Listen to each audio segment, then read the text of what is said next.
Il a fallu une fraction de seconde pour que la légende se fissure. Une seule respiration trop longue, un seul regard trop lourd, pour que l'image parfaite de Jean-Claude Van Damme commence à s'effondrer devant le monde. Car derrière les muscles d'acier et les coups millimétrés se cachait un homme traqué par ses propres démons. Et si je te disais que la plus grande bataille de sa vie ne s'est jamais déroulée sur un ring ni devant une caméra, mais dans le silence de ses nuits, serais-tu prêt à entendre ce que personne n'osait vraiment raconter ? Pendant des décennies, Jean-Claude Van Damme a été célébré comme un titan, une machine de guerre élégante, l'incarnation même de la discipline et de la victoire. Et pourtant, plus sa gloire montait, plus sa vie intime se transformait en champ de ruines. Car la célébrité, loin de le sauver, allait révéler chaque faille, chaque manque, chaque vertige intérieur qu'il tentait de dissimuler sous le vernis de la réussite. Dès 1980, alors que le monde ne connaissait pas encore son nom, il entrait déjà dans une première arène, celle du mariage, en épousant Maria Rodriguez, persuadé que l'amour serait un refuge. Mais très vite, cette union s'est brisée, comme si son destin refusait obstinément toute stabilité. Et à peine le divorce prononcé qu'un nouveau chapitre s'ouvrait, avec Cynthia Derdian, une autre promesse, une autre illusion, un autre espoir de paix qui allait lui aussi se dissoudre sous le poids des tensions et de ses propres contradictions. Et voici la première question que je te pose, celle qui change tout. Peut-on vraiment construire une vie stable quand on fuit sans cesse soi-même ? Car Van Damme n'est pas renoncé, il est revenu vers Cynthia, comme on revient vers une terre déjà brûlée en espérant y faire pousser autre chose. Et cette tentative, encore une fois, était condamnée d'avance, révélant un schéma implacable, celui d'un homme incapable de rester longtemps au même endroit, prisonnier d'un besoin d'absolu qu'aucune relation ne parvenait à combler. Puis vint Gladys portugaise, bodybuildeuse, forte, déterminée, différente. Et pour la première fois, il crut avoir trouvé un équilibre. Ils se marièrent, eurent 2 enfants, et pendant un instant, très court, le chaos sembla reculer.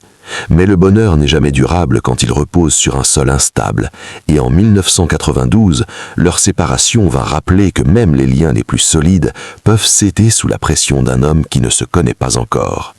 C'est alors que surgit Darcy Lapierre, une romance éclair, un mariage précipité et surtout une trahison qui allait exploser ce nouvel édifice fragile. Car au milieu de ce mariage déjà chancelant, Van Damme entama une liaison avec Kylie Minogue, sa partenaire dans Street Fighter. Et cette passion clandestine devint l'étincelle qui réduisit en cendres ce qui restait de son couple. Quand Darcy partit, il retourna vers Gladys, comme on retourne vers le seul port que l'on connaît encore. Et cette réunion marqua un tournant, non pas parce que tout devenait soudain parfait, mais parce que pour la première fois, Van Damme commençait à comprendre qu'il ne pouvait plus continuer à fuir indéfiniment. Et malgré les demandes de divorce, malgré les rechutes, malgré les années de conflit, leur mariage allait traverser le temps jusqu'à aujourd'hui, témoignage rare d'une persévérance née dans la douleur. Mais pendant que sa vie sentimentale se reconstruisait lentement, une autre tragédie se préparait dans l'ombre. Une tragédie qui n'allait pas le frapper lui directement, mais toucher ce qu'il avait de plus précieux, son fils. En septembre 2017, Nicolas Van Warenberg fut arrêté en Arizona, accusé d'avoir retenu son colocataire en otage avec un couteau. Et soudain, la violence de cinéma se transformait en violence réelle, incontrôlable, insupportable. Car ce n'était plus un rôle, c'était le sang d'un ascenseur, une trace menant jusqu'à un appartement du 10e étage, une impasse de 2 heures, un fils au bord du gouffre et un père contraint de regarder son propre héritage vaciller. Ce soir-là, Jean-Claude Van Damme comprit une chose que personne ne lui avait jamais apprise. La gloire ne protège pas de la honte et la réussite n'empêche pas la chute. Après l'approbation, après le verdict, après la tentative de refermer ce chapitre, une autre inquiétude s'imposa, celle de sa fille Bianca, non pas parce qu'elle sombrait, mais parce qu'elle luttait, dès l'enfance, pour se libérer d'un destin qu'on lui imposait. Envoyée à 7 ans dans les arts martiaux contre son vrai, blessée, détournée de ses rêves de danse et de patinage, puis transformée peu à peu en combattante redoutable, forgée par la discipline et par une volonté féroce de prouver qu'elle n'était pas seulement la fille de. Et c'est ici que se joue un autre paradoxe. Comment devenir soi-même quand on porte un nom aussi lourd que Van Damme ? Bianca refusa d'abord ce nom, choisit Van Warenberg, tenta de s'inventer seule. Puis, quand sa confiance fut assez forte, elle reprit le nom de son père, non pas comme un fardeau, mais comme un héritage assumé, prête à tracer sa propre voie dans un monde qui la sous-estimait sans cesse, utilisant chaque doute comme carburant, chaque regard condescendant comme une arme secrète. Mais pendant que ses enfants luttaient pour se construire, Jean-Claude Van Damme, lui, commençait à s'effondrer intérieurement. Et ce que tu n'as peut-être pas vu, c'est que derrière les interviews ratées, les colères publiques, les polémiques et les scandales, se cachait un homme au bord de la rupture, épuisé par des années de questions répétées, par une presse obsédée par ses erreurs passées, par une carrière qu'il sentait lui échapper. Un jour, en direct à la télévision australienne, il arracha son micro, coupa la liaison, insulta la situation, non pas par arrogance, mais par fatigue, par lassitude profonde d'être réduit à ses vieilles histoires, comme si le monde refusait de le laisser évoluer. Et ce n'était que le début. Car bientôt, une publicité controversée, une série audacieuse annulée trop vite, et surtout, la descente aux enfers de la cocaïne allait révéler le vrai cœur de cette tragédie.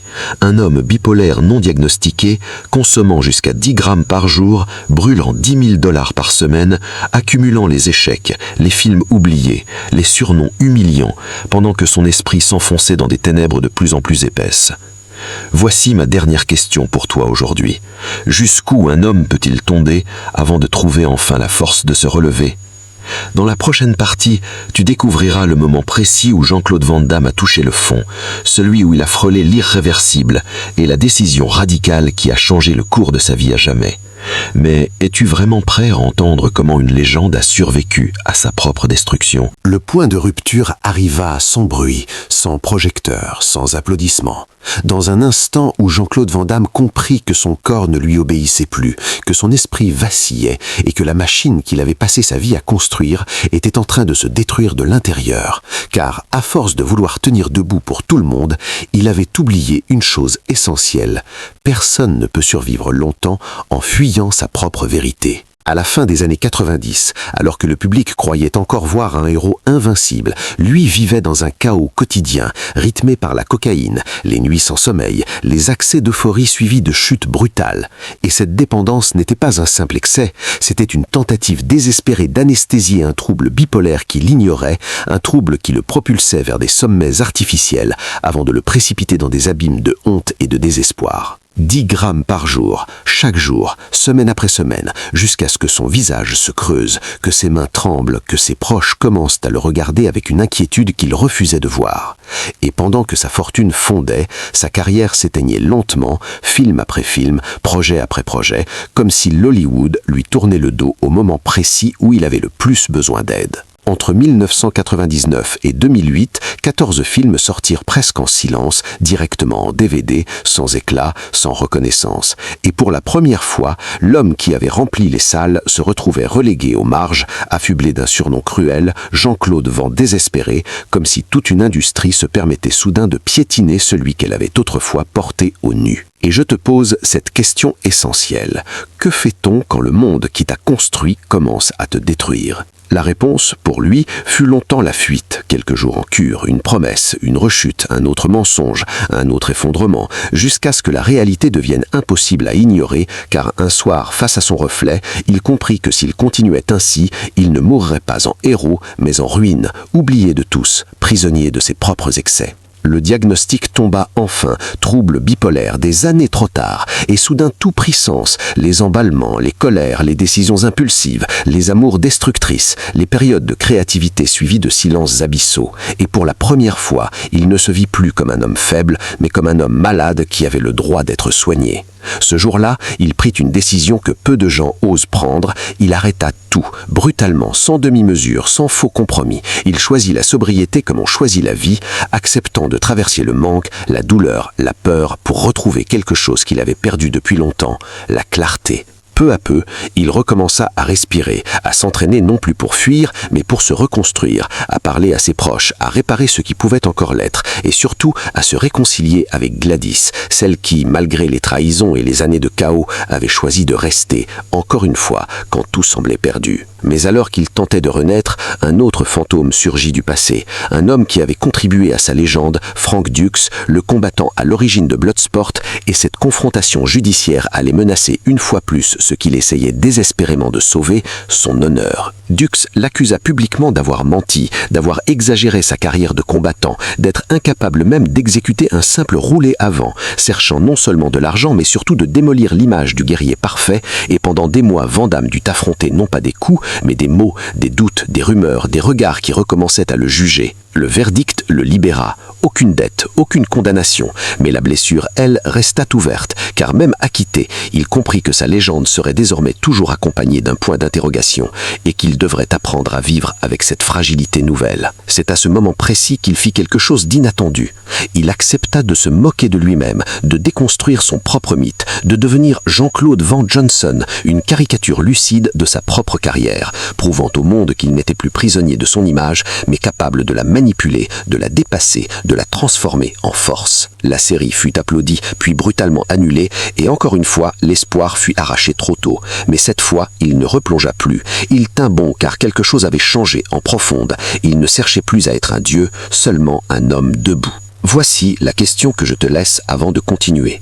Peut-on vraiment renaître après avoir tout perdu, ou bien certaines blessures ne se referment-elles pas complètement? Dans la prochaine partie, tu découvriras comment Jean-Claude Van Damme a tenté de reconstruire son héritage, de réparer son lien avec ses enfants, et surtout la dernière épreuve qui l'attendait encore, celle qui allait déterminer s'il méritait vraiment le titre de survivant. Mais es-tu prêt à voir comment une légende affronte la fin de sa propre histoire? Partie 3. Il y a un moment dans la vie où la question n'est plus de savoir comment briller à nouveau, mais simplement comment rester debout sans trembler, et pour Jean-Claude Van Damme, ce moment arriva quand il comprit que sa plus grande mission n'était plus de sauver sa carrière, mais de réparer ce que la célébrité avait lentement fissuré. Ses enfants, sa famille, et surtout l'image qu'il avait de lui-même. Après la tempête, après la cocaïne, après les procès, après les humiliations publiques, il ne restait plus grand-chose à défendre, sinon une chose essentielle. La possibilité d'être un père présent, un mari imparfait mais sincère, un homme capable de regarder son passé sans détourner les yeux. Et c'est là que commence une reconstruction silencieuse, celle dont personne ne fait de film, mais qui décide du vrai destin d'un être humain. Avec Nicolas, son fils, marqué à jamais par l'arrestation de 2017, il ne s'agissait plus de donner des conseils de star, mais d'apprendre à écouter, à comprendre la violence intérieure qui peut détruire une jeunesse en quelques heures. Et dans cette épreuve, Van Damme découvrit une vérité cruelle. On ne transmet pas seulement des gènes à ses enfants, on leur transmet aussi ses failles, ses peurs, ses silences et parfois ses démons. Il tenta alors de rompre ce cycle, non pas par des discours, mais par l'exemple, en montrant qu'on peut tomber très bas et choisir malgré tout de se relever, qu'on peut être célèbre et pourtant demander de l'aide, qu'on peut avoir été un héros de fiction et accepter d'être un homme fragile dans la réalité. Avec Bianca, le combat était différent, plus subtil, car elle ne luttait pas contre la chute, mais contre l'ombre immense que lui projetait malgré lui. Et chaque tournage ensemble, chaque entraînement partagé, était pour lui une leçon d'humilité, car il voyait dans ses gestes la même vitesse, la même précision, mais aussi une indépendance farouche qui lui rappelait ce qu'il avait trop longtemps négligé. La liberté d'être soi, sans devoir imiter personne. Et c'est ici que je te pose une question intime. Un père peut-il réparer ce qu'il n'a pas su protéger au bon moment ? Pendant ces années, Van Damme comprit aussi que sa carrière ne redeviendrait jamais ce qu'elle avait été.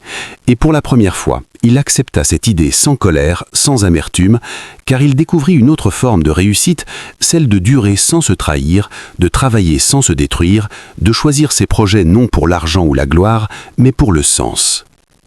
Il tourna encore, modestement, parfois brillamment, parfois dans l'indifférence, mais chaque rôle était désormais un choix conscient, une pierre posée sur un chemin qu'il voulait enfin maîtriser. Et surtout, il commença à parler, à témoigner, a évoqué son trouble bipolaire, son addiction, ses pensées sombres, non pour se justifier, mais pour avertir, pour montrer que même les corps les plus puissants peuvent cacher des esprits en souffrance. Car ce que peu de gens savent, c'est que sa plus grande victoire ne fut ni un chaos spectaculaire, ni un box-office triomphant, mais cette capacité nouvelle à reconnaître ses limites, à demander pardon, à accepter que certaines blessures resteraient ouvertes, mais qu'elle n'avait plus le droit de diriger sa vie. Et pourtant, alors qu'il croyait avoir traversé le pire, une dernière épreuve l'attendait encore. Plus discrète, plus sournoise, celle du temps qui passe, celle du regard du public qui change, celle de l'homme qui doit apprendre à exister sans la ferveur des foules, sans l'adrénaline des plateaux, sans l'illusion de l'éternelle jeunesse. C'est là que se joue la bataille la plus difficile, celle contre l'oubli. Accepter de ne plus être au centre, de devenir un nom du passé, une référence, une histoire et non plus une nécessité, demande un courage que peu de stars possèdent. Et Van Damme, lentement, douloureusement, apprit à apprivoiser cette disparition progressive, non comme une défaite, mais comme une transition. Dans la prochaine et dernière partie, tu découvriras comment Jean-Claude Van Damme a affronté cette dernière transformation, comment il a tenté de transmettre ce qu'il avait appris, et surtout, ce que son parcours nous dit à tous sur la célébrité, la chute et la possibilité de rédemption. Mais es-tu prêt à entendre ce que devient une légende quand elle cesse enfin de se battre contre elle-même ? Partie 4. Il arrive un âge où l'on ne se bat plus pour gagner, mais pour comprendre. Et pour Jean-Claude Van Damme, cette dernière étape de sa vie fut la plus silencieuse et peut-être la plus courageuse, car il ne s'agissait plus de prouver quoi que ce soit au monde, mais d'accepter enfin l'homme qu'il était devenu après toutes ces années de fuite, de gloire, de chute et de renaissance. Quand les caméras se sont faites plus rares, quand les scénarios ont cessé d'affluer, il a découvert une sensation nouvelle, presque vertigineuse, celle de l'espace intérieur, du temps enfin disponible pour penser, pour se souvenir, pour relire sa propre histoire sans la colère qui l'avait si longtemps déformée.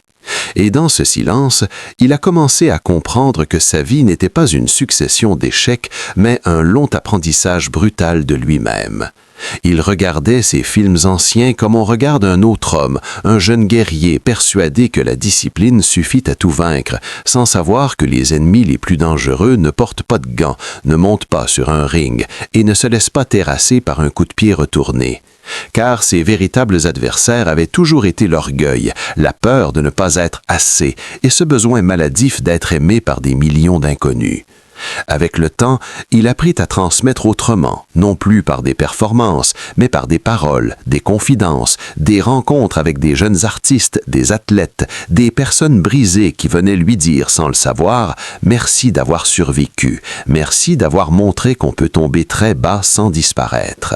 Et chaque fois, il ressentait une forme de paix qu'aucun trophée ne lui avait jamais donnée. Il comprit alors que son héritage ne serait pas seulement fait de films cultes, de combats spectaculaires ou de répliques devenues mythiques, mais aussi de cette vulnérabilité enfin assumée, de cette honnêteté tardive sur la maladie mentale, l'addiction, la honte, et sur cette vérité que tant de stars taisent encore. La célébrité ne guérit rien, elle amplifie tout. Et c'est là que se révèle la leçon la plus troublante de son parcours, car plus il perdait sa place dans l'actualité, plus il gagnait une place dans la mémoire, non comme un dieu infaillible, mais comme un homme complexe, contradictoire, parfois pathétique, souvent courageux et profondément humain. Et peut-être est-ce là la seule forme de gloire qui mérite vraiment de durer. Aujourd'hui, quand il marche plus lentement, quand ses gestes ne sont plus aussi rapides, quand ses silences sont plus nombreux que ses déclarations, il ne fuit plus cette image, il l'accepte, car il sait désormais une chose essentielle. On ne devient pas une légende en restant fort, on le devient en survivant à ce qui aurait dû nous détruire. Et voici la dernière question que je te pose, celle qui dépasse Jean-Claude Van Damme et nous concerne tous. Que ferions-nous de notre vie si nous cessions enfin de fuir ce que nous sommes vraiment? Si cette histoire t'a touché, dis-moi ce que tu penses de ce destin hors norme. Crois-tu que la rédemption est possible pour tout le monde ou seulement pour ceux qui ont le courage d'affronter leurs propres ténèbres? Et surtout, garde ceci en tête, car dans la prochaine histoire, tu découvriras le parcours d'une autre icône que le monde croyait invincible et dont la chute révélera un secret encore plus bouleversant que celui de Van Damme. Mais es-tu prêt à entendre jusqu'où peut mener le prix de la célébrité?